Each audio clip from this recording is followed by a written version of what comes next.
I really do think that struggling is a choice because look, if we want to change our behaviors, you can have people tell you all day long, just do this, this, and this.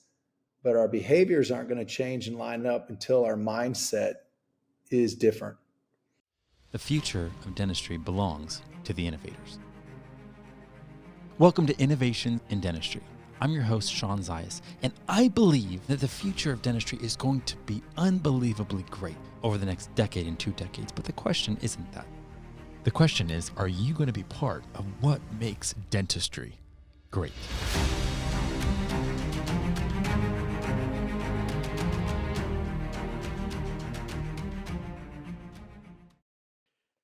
Okay, so I could not be more excited today to be with Dr. Jeff Buske.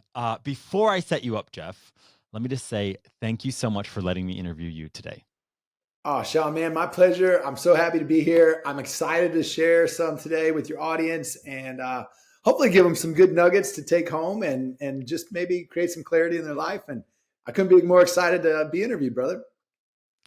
Okay, so innovation in dentistry could mean so many different things. Primarily, the way it shows up, Jeff, is that either there's some clinical innovation or there's some technological innovation that typically is some breakthrough in dentistry. But I'm fascinated with what was the precursor to that. I'm fascinated by the heart belief or by the mindset that actually drives that innovation. And here I am talking to you, and you are clearly innovating so much positive change right now in dentistry. First off, just tell me, how did you even end up in dentistry? What's your story there? Yeah, that's a good story, man. I grew up, Sean, I grew up in Rochester, Minnesota, so very cold place on the planet a long time ago. And it was interesting. My mother was always in dentistry. She was actually a dental assistant for over 25 years. And so the dentists that she got to work with were just super cool people. I really enjoyed getting to meet them and hang out with them. But when I was 17 years old, man, I was playing in this afternoon hockey game. And I remember I was bringing the puck up the ice, I had a full head of steam, and I put a move on the first guy, put a move on the second guy, and then the third guy just caught me just right with his elbow and just took me off my skates. You know, in high school, you got a mask on, helmet on, mouth guard. I just remember laying there looking up at the ceiling of the ice rink, and I thought, oh my God, what happened? And I could taste the blood on my lip. And I gathered up my stuff, and I got back to the bench. And I remember I told my buddy, I said, hey, how bad is my lip split? And his eyes just got really big. And he was like, forget about your lip, man. Where's half of your tooth? Oh my gosh. I reached my tongue up there and I could just feel, oh my gosh, I only have half a tooth. And I thought, oh, and that wasn't the worst of it. That was just the start because it was an afternoon game. And I had a date that night. Mind you, it was a first date with a beautiful girl from a whole nother school. And so then I'm thinking, do I go? Do I not go? You know, and all these things are running through your mind. I was like, you know what? I'm going because I may never get to take her out again. So, of course, you know, 17-year-old kid shows up at the door. You're already self-conscious the way it is. Open the door. I smile. And she's like, oh, my God, what happened to you? And so I was like, hockey. And she said, do you still want to go out? I was like, of course. So it ended up, she was a great girl. I was surprised she still went out. And we had a great time. But I remember sitting there thinking the exact same thing that many of our patients, you know, focus on, like, oh my gosh, I hope they can put my smile back together. And at that time, I hope my parents have enough money to fix it, you know, that it can work out that way. And once I saw the artistry that had to go into that, to recreating that, I was hooked. And like, I knew then at 17, I want to go into dentistry because I knew that I wasn't going to go pro in hockey. You know, at that time I'm 6 foot tall. I was in high school, I was 187 pounds. So, you know, wasn't big enough to go pro from that perspective. And it was just such a love. But I just realized, man, I want to have a place where I can make people feel like that and express my passion and really enjoy dentistry. And it's been that way now for, 26 years. I've been enjoying the opportunity to work in this profession. That's crazy. I had no idea that it was hockey player turned dentist. Now, the second you started sharing the story, I'm sure everyone's thinking, oh my gosh, a hockey story. He's there with the puck. Something happened to his mouth. Yes. So even like in that story though, you're 17. Was it clear after that experience with the dentist that like, okay, I'm literally going to go to school for this? Or was it like, did you already know that they make good money? Was that a factor at all? Like, how did that play in? You know what?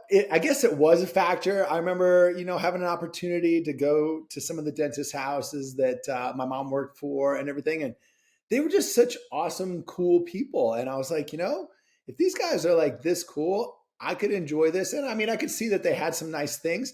I didn't know the true opportunities in front of me for the amount of value and the money that we could create. Um, but I guess it was really more so revolving around the feeling that I had and just the knowledge that, man, if I could really give that back, that would be really fulfilling for me. And I thought, I knew at that time, at least I knew at that time well enough that I want to do something that I love and I enjoy because I've had a job ever since, gosh, 14, 15 years old. I would walk to the pizza place and walk back. And then when I was 16, I started working road construction all summer long. And I worked my ass off, and it was great. And we'd work 4 10-hour days, work hard. And I learned a lot, and I learned enough to also know that that wasn't what I really wanted to do for the rest of my life. And so it gave me some leverage on myself to go, man, if I can learn some skill sets that I actually really love, then I don't have to sit here and do necessarily hard labor all my life. I've got choices, and that was what was really pretty cool. And I'm thankful that, my parents they made me work, it was just like, it wasn't a choice. It was like, yeah, you're going to have a job during the summer if you want to go and do things. And it allowed me to also learn how to budget and finance. I had to take the monies that I earned and stretch that throughout the year. And, it was just some really awesome lessons along the way. Well, it sounds like you got some of the small business slash like entrepreneurial lessons early on. And I feel like that's probably one of the biggest shockers that young dentists encounter of like, okay, I was picturing clinical dentistry. This is what Right. I've been trained in. And now all of a sudden I find myself as a small business owner wondering, what the heck am I supposed to do as an owner, not as a Yes. clinician? So you graduate dental school. What do? Do you end up going and trying to start your own practice? Are you an associate for a little while? What's going on in the first beginning years of dentistry for you? Oh man, great question. And you couldn't be more right. You get out of school and you think, man, I should be able to hang the moon. I should just be able to say, put my name out there, hang up my shingle, and then everybody's going to come in and see me. And it's just not the case, man. And I found a great doc to work with. And what I ended up doing is I poured into my continuing education for really like the first 5, almost 6 years. But here was the issue: the practice that I was in, we didn't do a whole lot of marketing. And so, man, I had maybe 7, 8 new patients a month that I had to like make my whole living on. And, after a little while, I was just like, man, I'm eating ramen noodles. I'm hoping that I can make, my car payment, and at that time, my apartment payment, and I'm just like, whoa, I went to school for all these years and I'm really kind of struggling. I was like, man, this is really tough. And believe it or not, Sean, I thought about actually walking away from dentistry. I started to really get disheartened with it because here's the deal, man. I felt like I was the guy that was all dressed up for prom. I was like ready to go. Like I had all these things on board. Like I could do cosmetic dentistry, I could do full mouth rehabilitation, all these things that I took amazing courses with Dawson and Eubanks, Morley, Mopper, all these guys, cosmetic continuums. You name it, I could almost really do it. And the fact is, I didn't have the patient flow to do it on. So it got really disheartening. And I remember sitting there, I got to tell a story. I remember sitting there one night and I was back on Dental Town. And I remember seeing a post that Bruce Barrett did. And he was writing something about productivity. And it was just so far out of the concept of what my mind even thought was possible. And I was like, there is no way. And so I private messaged him, and excuse my language here for a second, but I private messaged him and I said, there's no fucking way you're doing what you're doing that can be legal. and he didn't know me from anybody. He could have told me, go jump in the lake. I don't know you. He was kind enough to write me back and say, no, we do this routinely month after month. We've got amazing systems and processes. And I literally was just like, wow. And then he just asked, where do you practice? I told him, he's like, man, I'm going to be over there next weekend in that area at a sleep conference. And this is so long ago. I was like, wow. And he's like, why don't we get together and have a drink? So we did. And he's just like, just a simple, innocuous question. Where are you at, man? And at that time, I just laid it all out there because I was so frustrated. I'm like, I think I'm really ready to walk away from dentistry. I'll take my biology degree. Maybe I'll go back and do some underwater biology. I don't even know, man. Or maybe I'll just go into pharmaceutical sales. I don't know. I was really like, get me out of this. I was just that frustrated. And after he talked to me about like, well, what all have you studied and learned? And he's like, man, it would just be, he said, I remember it. He said, it would really be a shame for you to walk away from the profession. He said, do you like dentistry? I said, I love it. I just can't do enough of it to really make a living. And I said, and that's the frustrating part.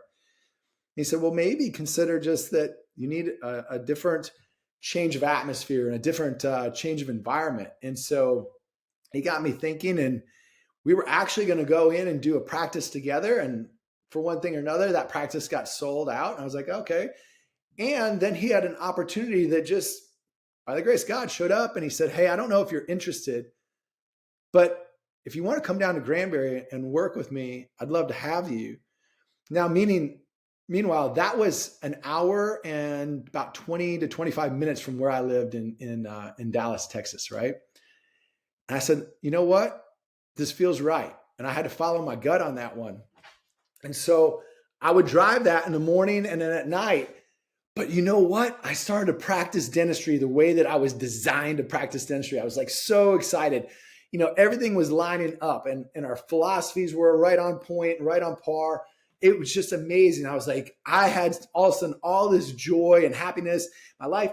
And I'm driving back and forth. So I was doing this 4 days a week. And I had friends like, Jeff, that's crazy that you're driving that far. And I'm like, no, it's not. I said, do you know why? I said, because I'm happy.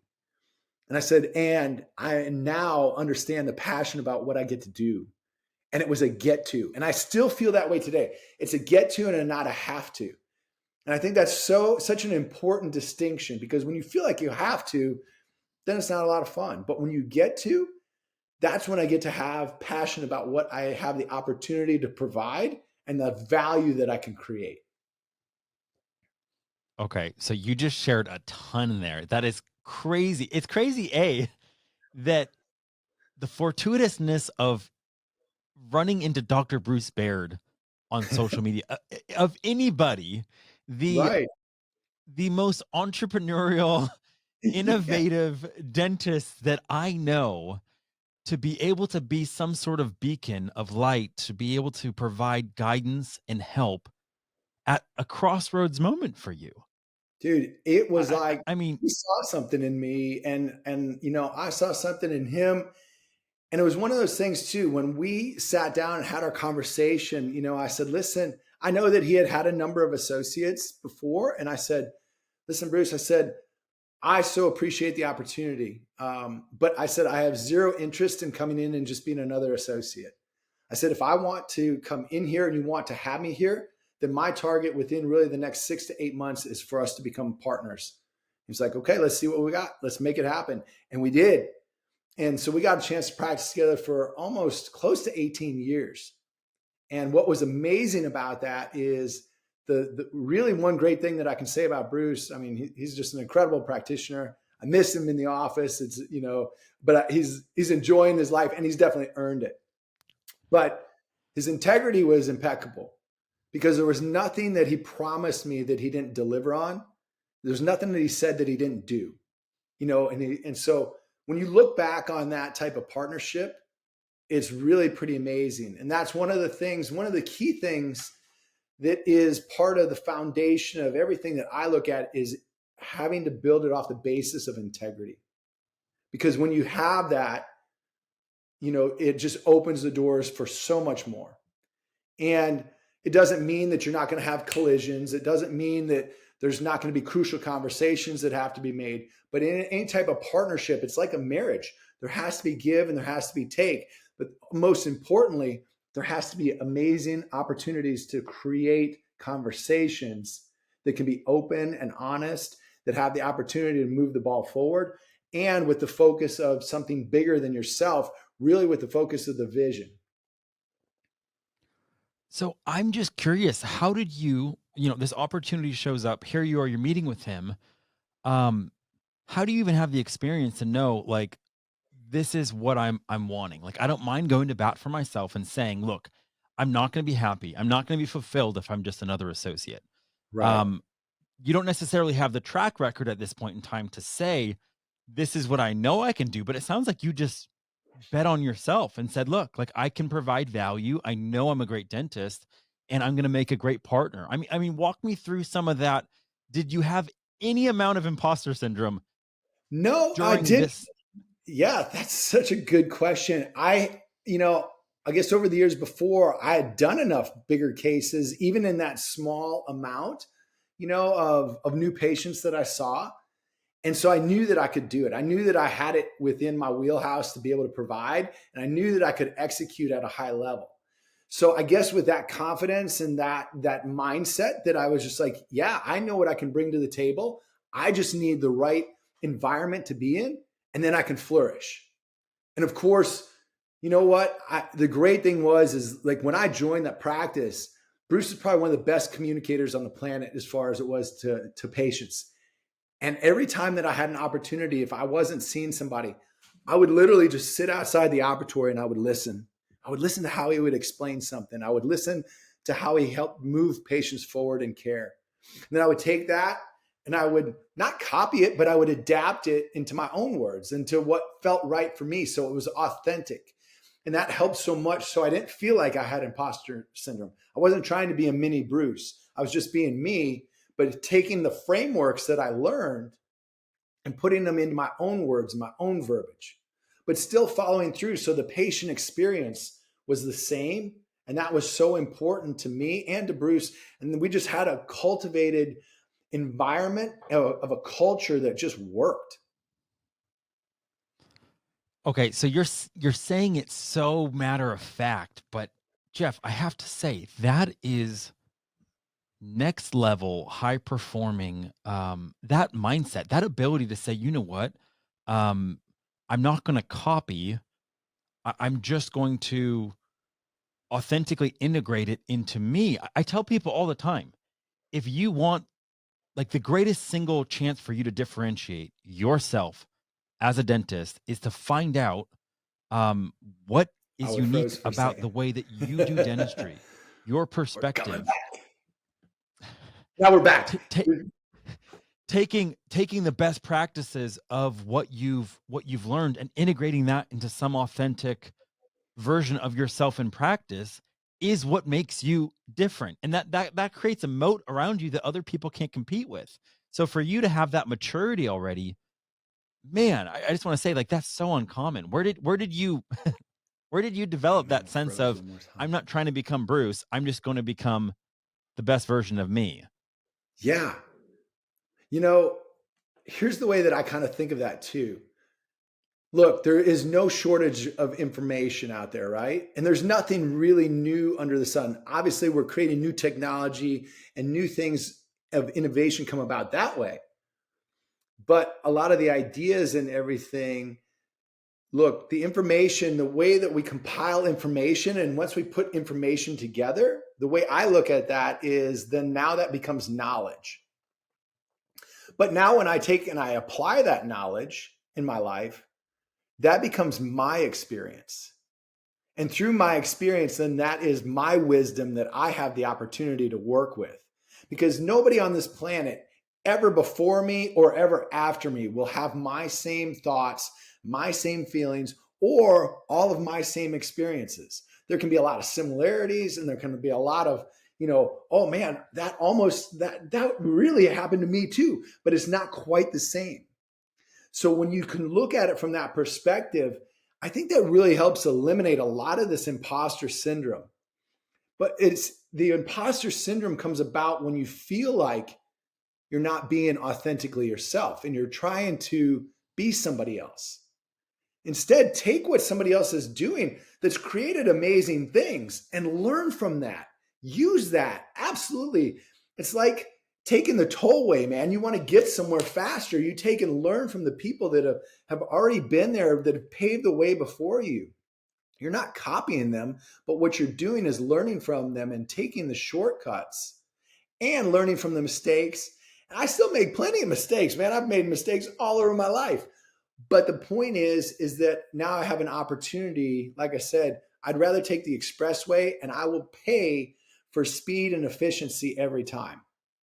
So I will pay to invest in my education. I will pay to invest in coaches. I will pay to invest in mentors. I still pay for coaches because here's the thing that I do know. I know that there's always going to be people to my left that I'm ahead of, that I can support and that I can help, that I can give them guidance to reach where they want to go. And there's always going to be people to my right that are ahead of me that I will gladly pay to get their support and their guidance to show me different venues and open up new pathways so I can get to where I want to be at a faster pace. Does that make sense? This is your house? That's beautiful. Oh, thanks, brother.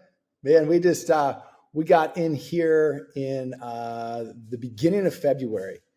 So we've spent a long time creating this place. We bought the lot here like 4 years ago, started the design process. Then during COVID, came back in, redesigned, and changed up the whole layout of the house. And so it took a little over a year plus to build. And man, we're finally in, and we're just loving being in here.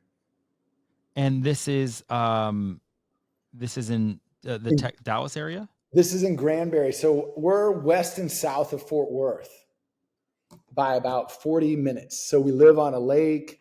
It's a nice little slice of heaven. It's beautiful. Are you going to be at the PDA event?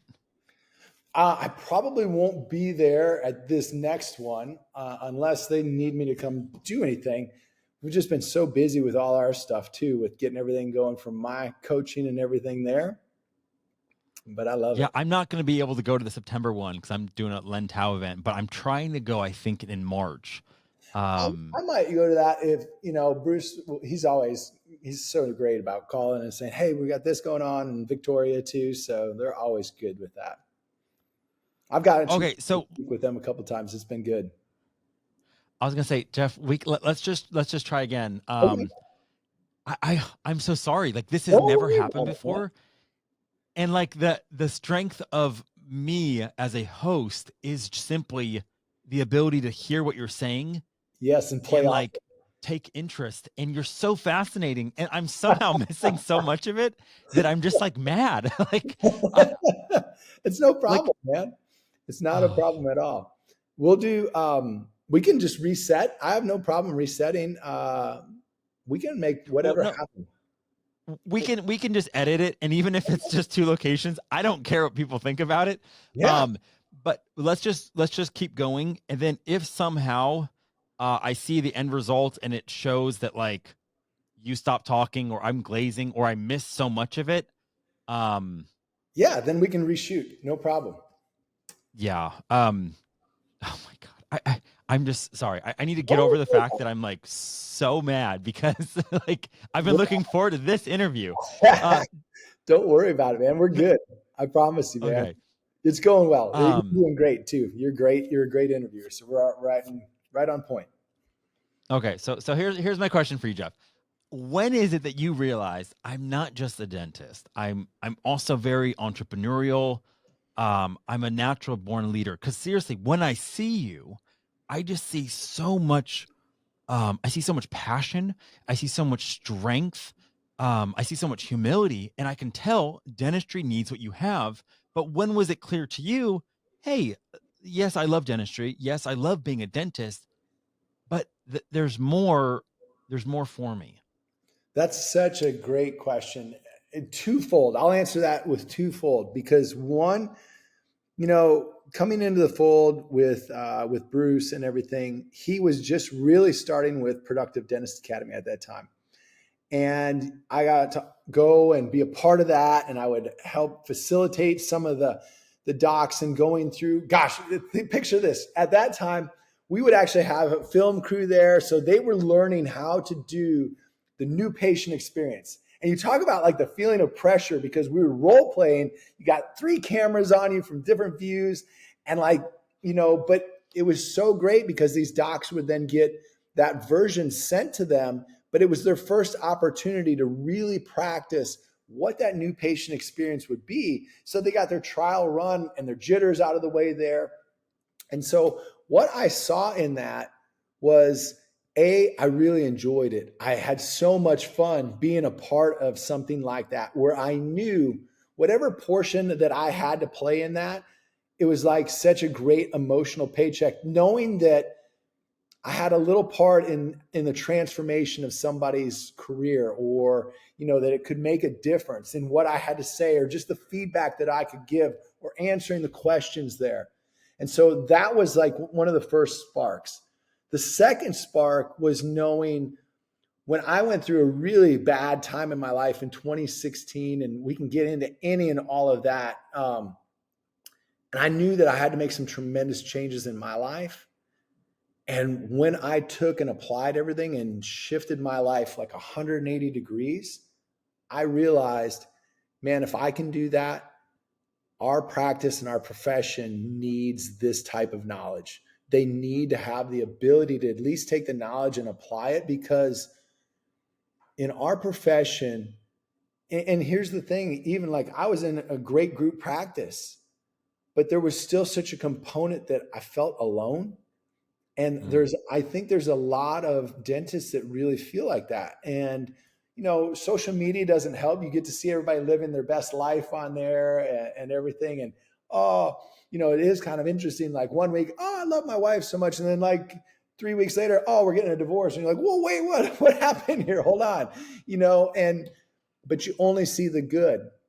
And so it left me, having a lot of questions about myself of like, why am I the only guy who can't feel like I figured this out? And even though I was doing well financially, the rest of my life was just crumbling down, and it was playing into the finances too.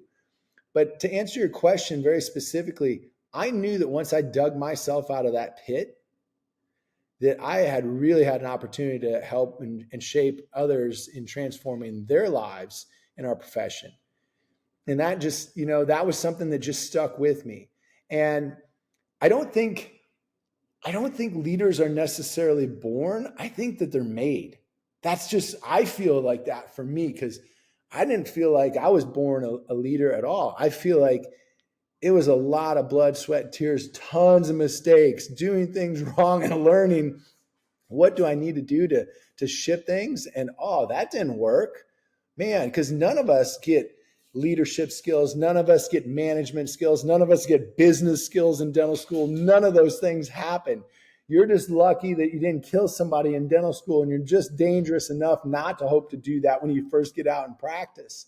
I remember first being in practice, you're like, when's the instructor coming by to check me off? And you're like, I really get to do this all by myself? It's just those thoughts. But, being a great leader is really knowing your strengths and knowing your limitations, and then being able to surround yourself with incredible people that can support you where you do lack those strengths, and where you feel comfortable and confident enough to be able to delegate, and you have the ability to enroll others into the vision, and a vision that's bigger than yourself. Because I just truly feel like if you don't have something that's outside yourself that's bigger, one, for me, I've got to believe in a bigger source like God. For me, that's a big belief for me. I've got to believe in that. If that, whatever it is for you, God, light, source, universe, something bigger than you is required for me to have purpose in this life. Two, I've got to have a vision for my life and my business practice too. Two separate things. They can both intertwine and work with each other, but I've got to be responsible for casting that vision, as well as having the opportunity to enroll others in that. and getting them on board with something that's bigger than themselves.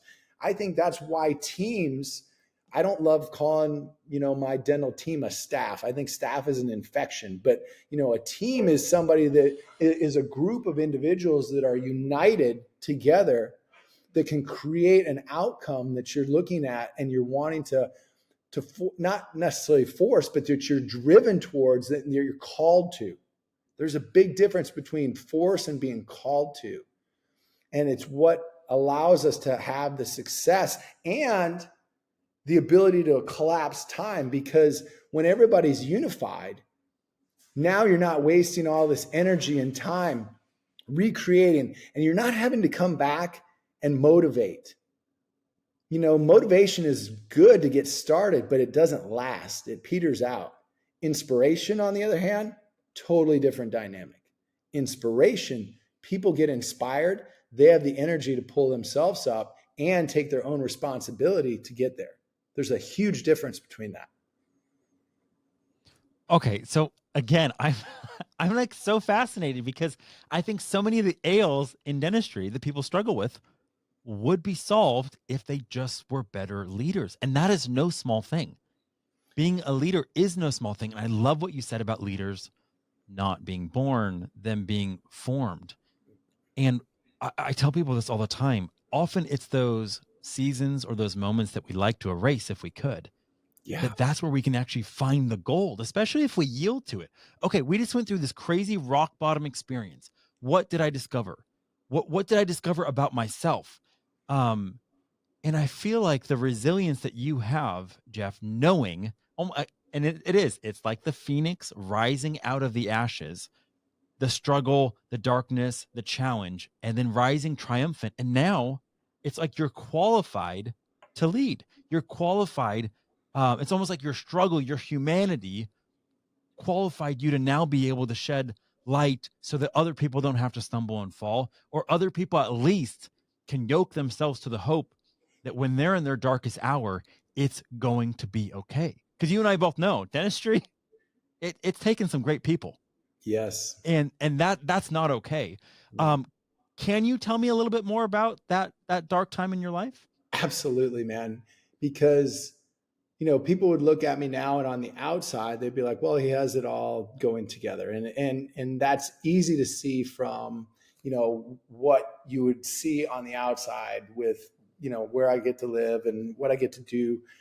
But let me back to, it wasn't that long ago, 2016, and I got divorced in 2012, and that was a state of depression that I had for a little bit, and then got myself back together, got married, and then at the end of 2013, yes, and then 2014, I decided to build a second practice from scratch, 52 miles away. Not a really great idea. And I was working in my main practice here in Granbury 4 days a week. And I would go over there 1 day a week. And I was trying to manage all that. And it felt like a little bit of doctor daycare. And I was trying to create a culture over there. And what I ended up doing was just giving myself a huge second job. And so all this extra time just got gobbled up. And what I didn't have is I didn't have any of the tools to manage any of the stress at that time. And so growing up as a young man, I wasn't taught to really express my feelings. I was taught, like, if you cried, you were a pussy, and you shouldn't have feelings, and you're weak. So I would just take and stuff things down.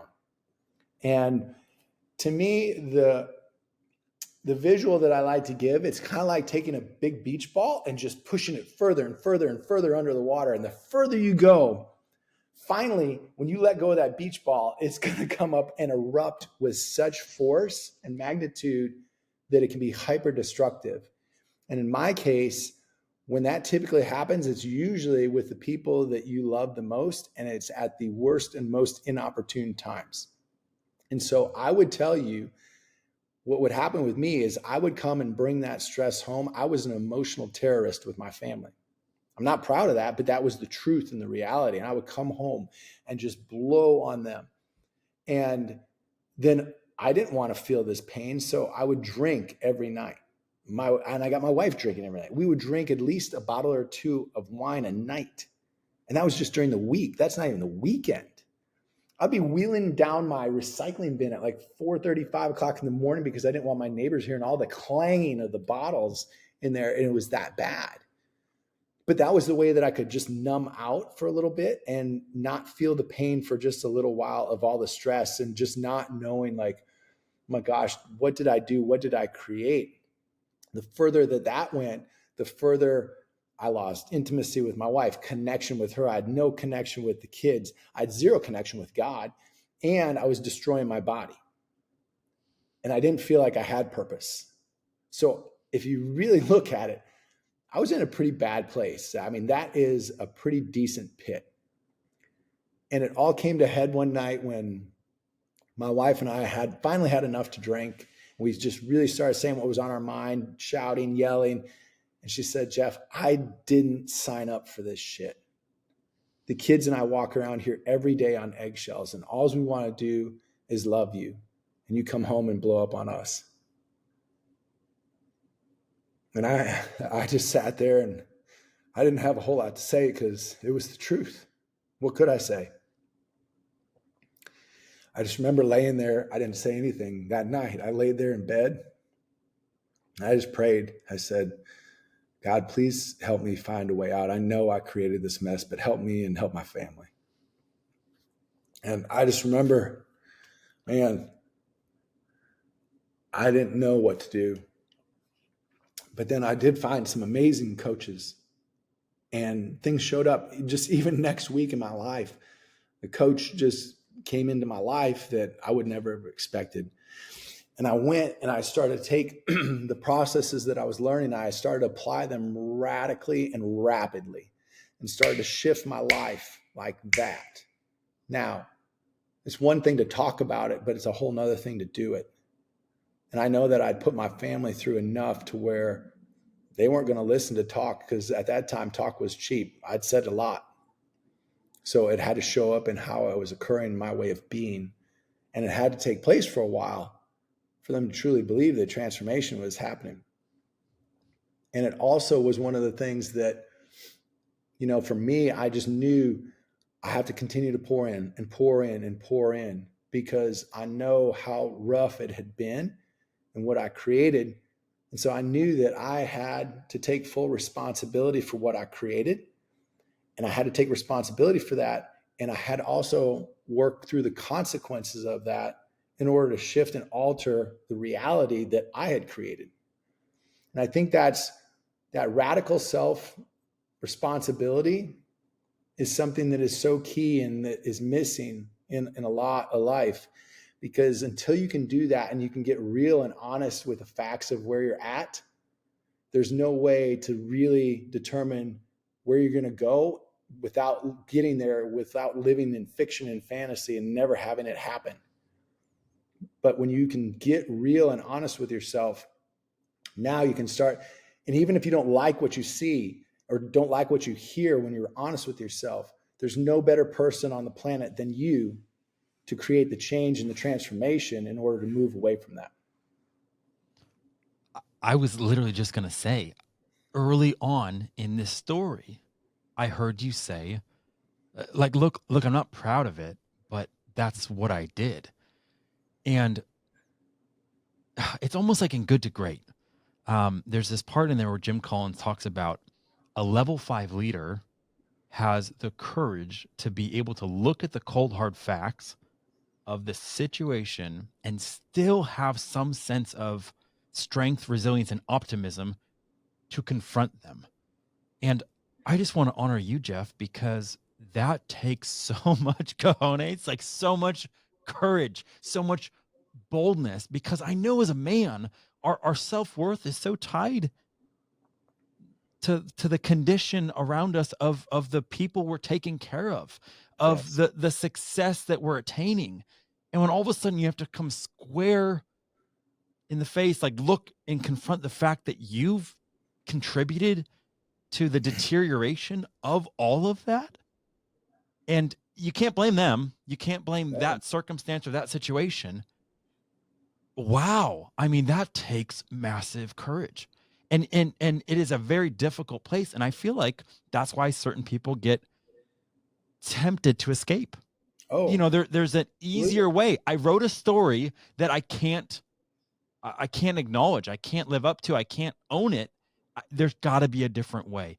And instead you just, I don't know, like manned up. And I just want to honor you for that. That is Thank you. crazy. And I admire that so much. Well, the thing that I know is that, man, if I can do that, it is available for anybody that chooses to. I really do think that struggling is a choice, because look, if we want to change our behaviors, you can have people tell you all day long, just do this, this, and this. But our behaviors aren't going to change and line up until our mindset is different. We have to have a different story that we tell ourselves in order to create a new result. Otherwise, it's just a repetitive process. Like, you'll go along in life and then you'll hit this event that's like a trigger. It could be a negative trigger, like you're upset about something. And typically for a man, you go through these series of emotions. Like typically you go through anger, then blame, and then you go down, you feel guilty, and then finally you feel shame. And then you're sitting down here. That's where I was. I was sitting down there in that pit. And over time, if nothing happens, you start to get this false lift of starting to feel better. And then you're like, Mm. okay, life's feeling better. And you're going along until the next trigger or event. And then you're right back down in there. And it becomes this karmic cul-de-sac. And it's just this repetitive loop. And that's where I feel like people get incarcerated, to where they're like, and their thought process is, if I could just get back to where I was, if I could just get back to where I was with my wife, if I could just get back to where I was in my relationship with my kids, if I could just get back to where I wasn't overweight by 30 pounds, if I could just get back to my connection that I had with God, then things would be all better. But what if we could stop that and actually change the mindset and say, let's not worry about getting back to, let's actually put a time out there and change the trajectory, so we have a different opportunity to now take that energy and shift it. And now we can take and create something new, because it comes down to the power of the stories. If you were to follow me around with a camera all day, or I was to follow you around with a camera all day, what we would see in the results of that is the results of the stories and the behaviors that we tell ourselves. That's it. It's very simple and very plain. And those stories and everything are made up of the laws and the rules and the regulations that we've created for ourselves all along the way. Now, they've been created by our parents, they've been created by coaches, by teachers, by church, all these things that have had an impact on our life all the way through. And that shapes the way that we have our worldview, how we view the world, and our self view of how we view ourself operating in this world, what's right, what's wrong to us. That's why we are very judgmental. All of us are, and we're the only creature that creates judgment, which is really interesting. You don't see like a lion kill a gazelle and be like, oh, I feel bad that I killed the gazelle. It's what happened. It's the facts. But we tie all these crazy emotions into it and make up all these stories that control and contrive us, when the reality is we've got an opportunity to tell a new story all the time. I look at things a lot differently now. Like, do I want to be right, or do I want to get to where I want to go? And it's not that I'm going to be fake, or I'm going to lie, or I'm going to be deceptive. It's more so inner dialogue with myself. And now I can make a new choice on how I'm going to show up. Do I show up perfectly? Hell no. Do I make mistakes? All the time. But I've got an opportunity to course correct and to pivot and to take responsibility for things. Do my wife and I have collisions? Absolutely. But we have more what we call compassionate collisions, where it's not an attack on an individual, and it's more along the lines of, hey, this is an issue. I love you, and I want to stand shoulder to shoulder with you, and let's look at what the issue is and let's attack the issue together. Can we do that? Sometimes we're going to agree to disagree, but it takes so much out of that. And if you operate that way in your marriage, and if you operate that way in your practice, it's a different thought pattern, a different mindset, and you'll take away a lot of stress. You'll take away a lot of the emotion that's there, because now it's not necessarily about the other person, it's about the issue.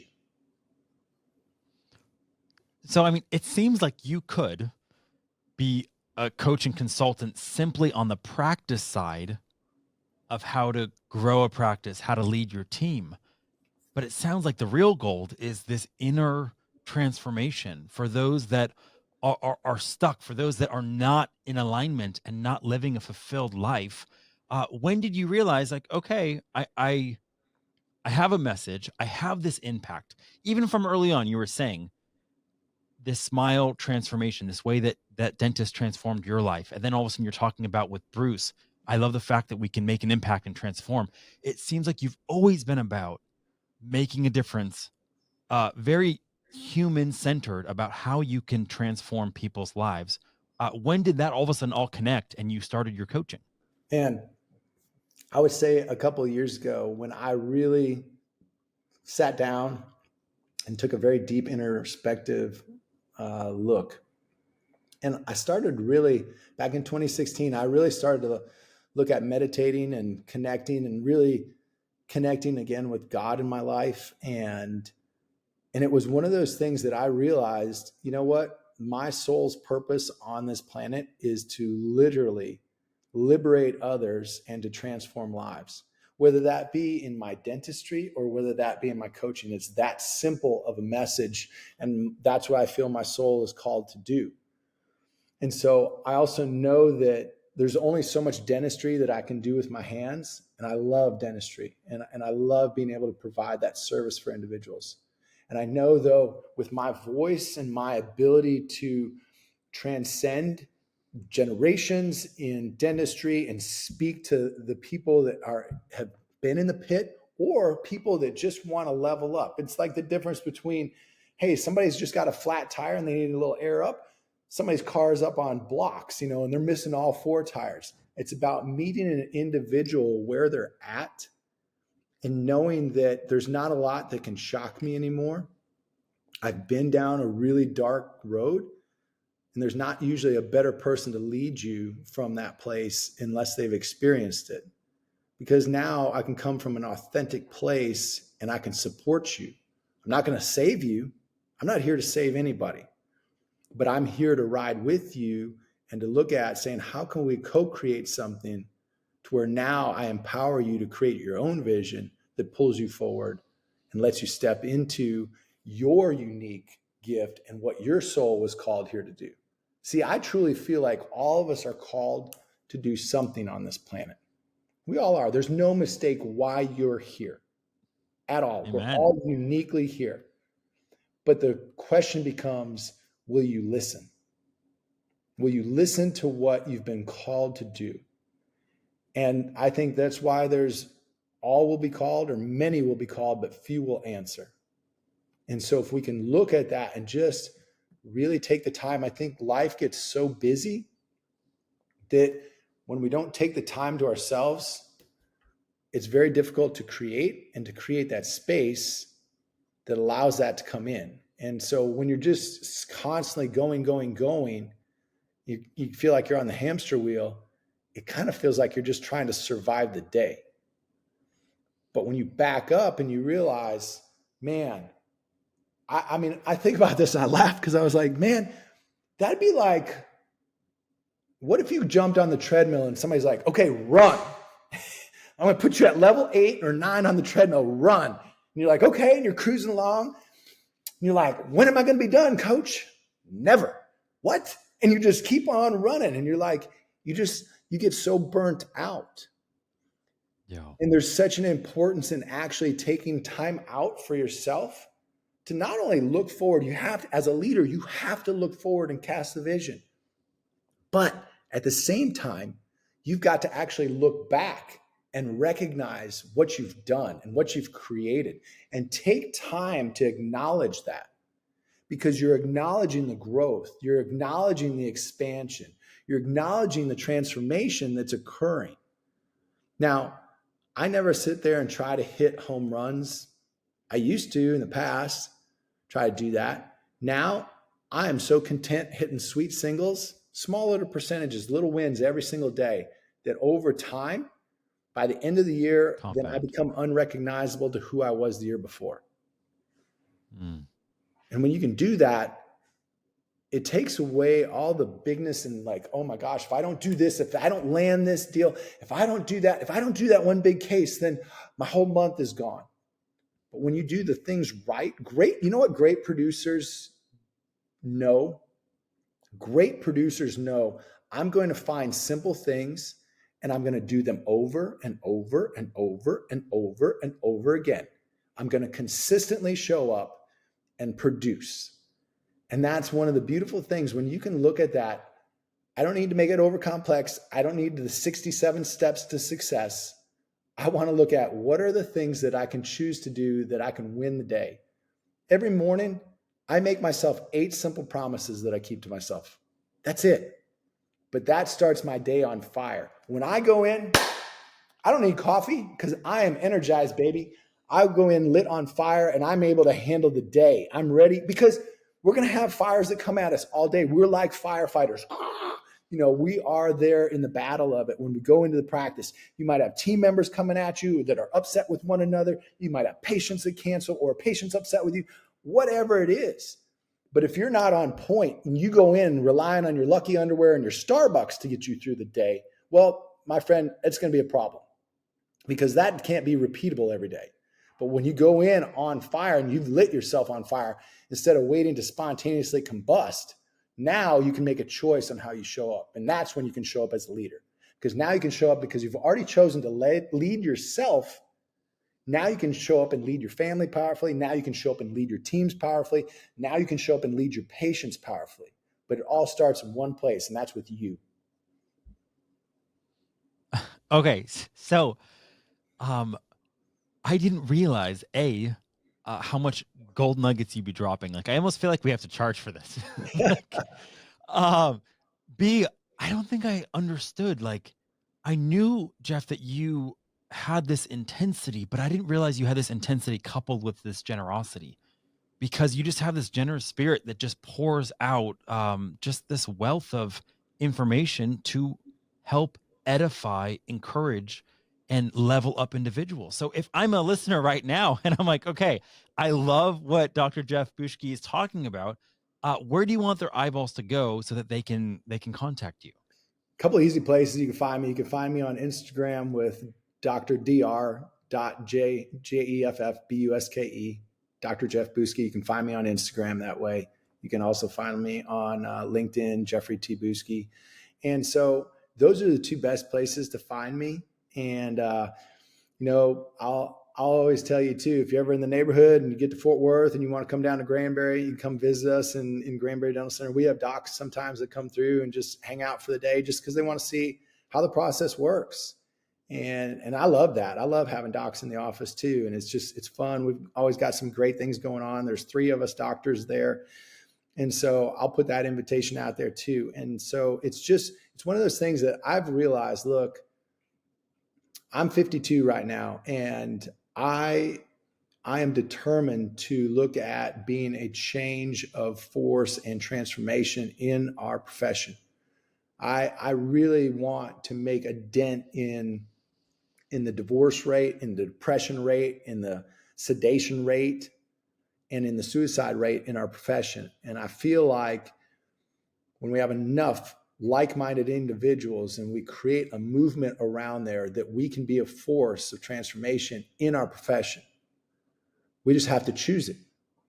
And we have to choose, just like you said, to be open, to be giving. I learned a long time ago now that unfortunately many dentists have a scarcity mindset, but when we have an abundance mindset, now we can actually share what's working well for us. What are our trials? What are our tribulations? What are we doing that is supporting where we want to go? And now we got the opportunity to learn from one another. And again, we're here for such a short time on this planet. So why not learn from others that, that you align with, that makes sense for you? I know I'm not everybody's cup of tea, but the ones that I am, my target is to get you results, and that's how I get measured. I look at it from that point, simple. And that's how you actually evaluate me. You cannot argue the fruit that gets produced. You might not agree with everything that someone has to say, but when you look at the results and the fruit that they produce, that's inarguable. That's just the results. That's what's obtained. And so when you look at your own fruit and you say, yeah, I'm happy with it, or no, I would like something different. Now you got to ask yourself, okay, what's the behavior that's driving that?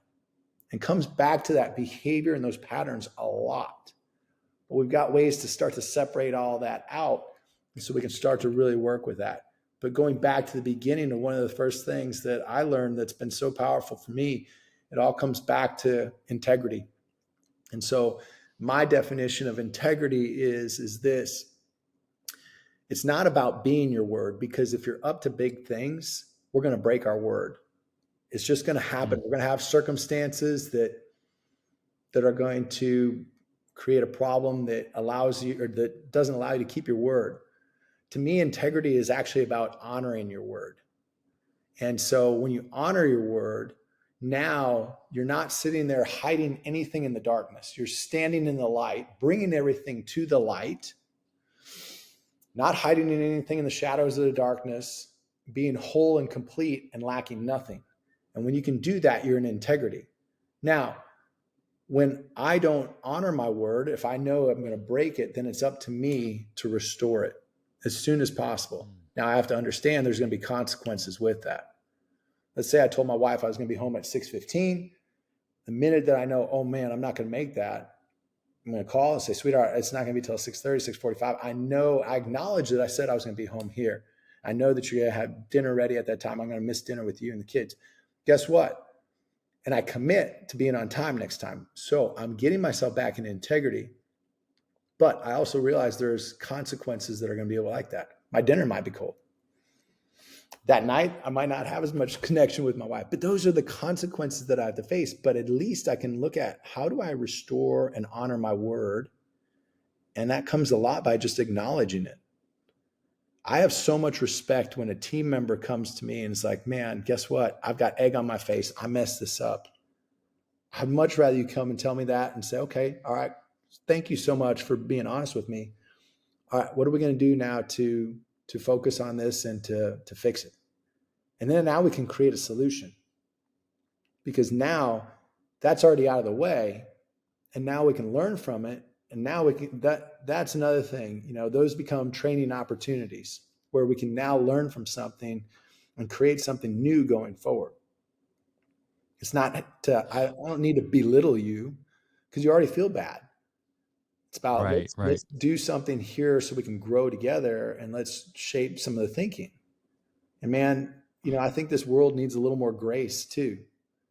There's so much pain, and there's so much divide in the world right now. I mean, politically, there's so much divide. Religiously, there's so much divide. And then too, I mean, even gender wise, there's so much divide now. I mean, there's just, everything is getting pulled apart, and we just need to be unified and come together. But that only starts in one place. That starts with one person, like I said, and that's you. If you want to change a country, it starts with one person. You got to just choose to look at saying, all right, I'm going to commit to seeing and making my life work differently. And it doesn't have to be that you're in the pit of your life. You just might say, man, I'm ready to upgrade my life. I'm ready to transform. I want to level up in these areas. I've got this area of my life that's working great, but man, these other areas, kind of lacking. What can I do to pull that forward? I kind of think of it, we talked a little bit about scarcity. I look at having 4 areas in my life work: my body, my being, my balance, my business, right? So my body, my fitness, my health; my being, my spirituality, my purpose; my balance, my wife, my kids, the people in my life that I love, my team members, clients, patients; and then my business, my practice, and my bank accounts. getting all those to work synergistically in harmony. What I know is this. We've all heard, only as strong as the weakest link. And a lot of times that's referred to as teams.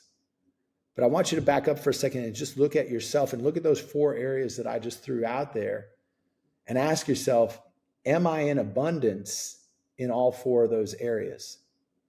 And if not, if you're in scarcity in one of those areas, my experience has been for me, that has a tendency to want to pull the others back into scarcity as well, or it serves like an anchor that's holding you back.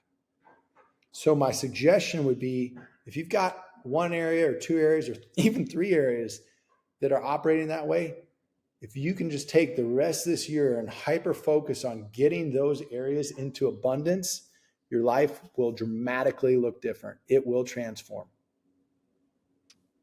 Okay, so is there an event or is there something you'd like people to know about that's coming up? Dude, yeah, absolutely. I appreciate you asking too. We've got an event coming up this November, November 10th, 11th, and 12th. And this one is for male dentists, and it's called Be the Man. And we are going to take a deep dive into all 4 of those areas across our body, our being, our balance, and our business. And we're going to actually have a real great opportunity to get real about where you are in every single one of those areas. And then looking at creating future, okay, what do I want? And by the time we're done with that event, you will leave knowing the exact morning ritual that I have.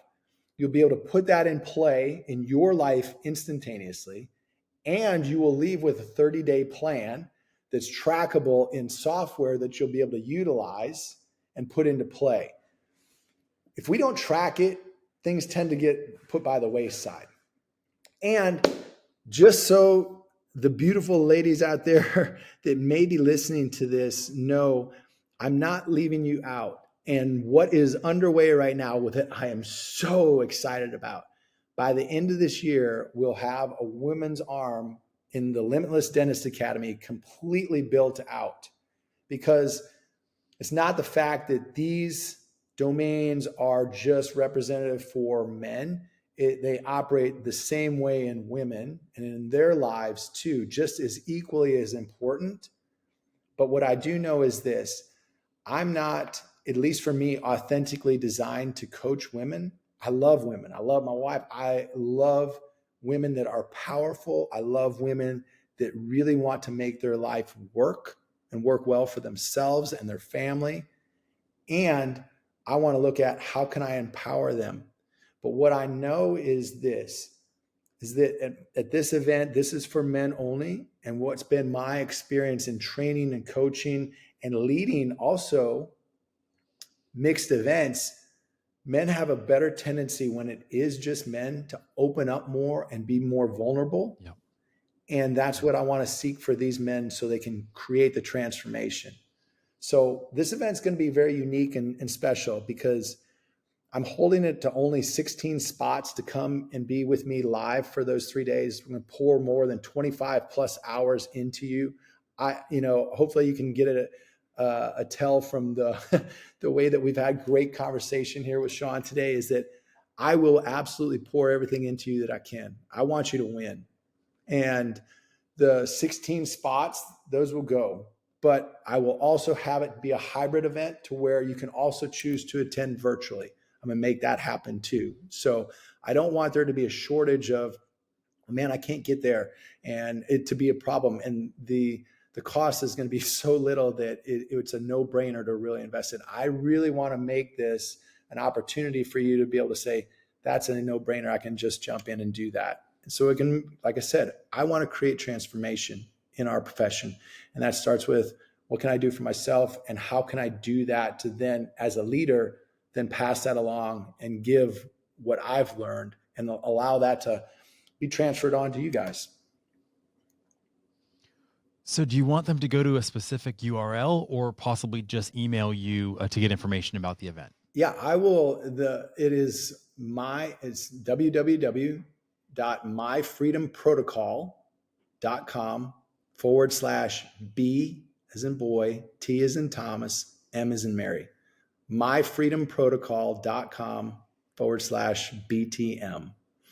And I'll give you guys, if you guys want to put a little drop in the show notes, then we'll put it in there too. Oh, no, that sounds awesome. Okay, so Jeff, do you know what's coming? There's one question for you. Yes. Are you ready for it? I love it. Let's Okay. hit it with me.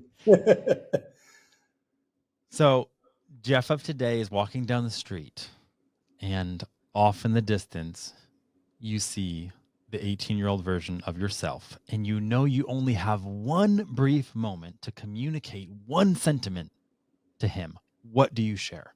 Man, that's easy. Have fun in life and don't take it too seriously.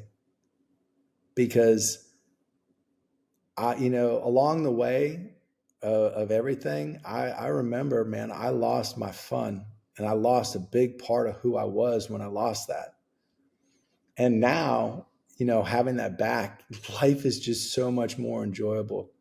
And to me, that's one of the other key components is, if you can't have fun along the way, it's not really a fun journey to be on. And that's part of the growth of it, and loving the seasons that you're in, all the different seasons that you get to be able to experience. But it would be that simple message of just have fun, and don't forget to do that along the way, and take the time out. Just take the time out to enjoy yourself. Guilt-free fun. And that's one thing I'll leave you with that thought. So I love that. Dr. Jeff Buske, thank you so much. It has been so easy to honor you as an innovator. Thank you. I love your message. I love the movement that you're creating. I love that you are absolutely pioneering positive change. And at the same exact time, you have this character, this humility, this passion. I love it. And yet at the center of it all, I feel like you just have this uncommon heart.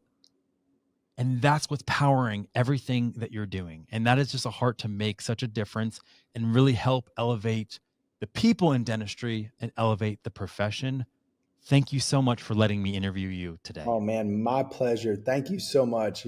I appreciate having the opportunity to be here with you and share with your audience. And like I said, if there's something that I said that can support you, then man, my job here today is complete. And I'd love to do this again. I think you're right. There's tons more that we could talk about, and I could talk all day about things with you. And I'm happy to do it some more, because again, if there's little things that we can do to shift some of our profession, then that's what I'm here for. Amen. Well, hey, thank you so much, Doctor. Thanks, Sean. Appreciate it. Thanks for listening, and be sure to follow so you never miss an episode. To learn more about what's going on in dentistry, check out innovationindentistry.com.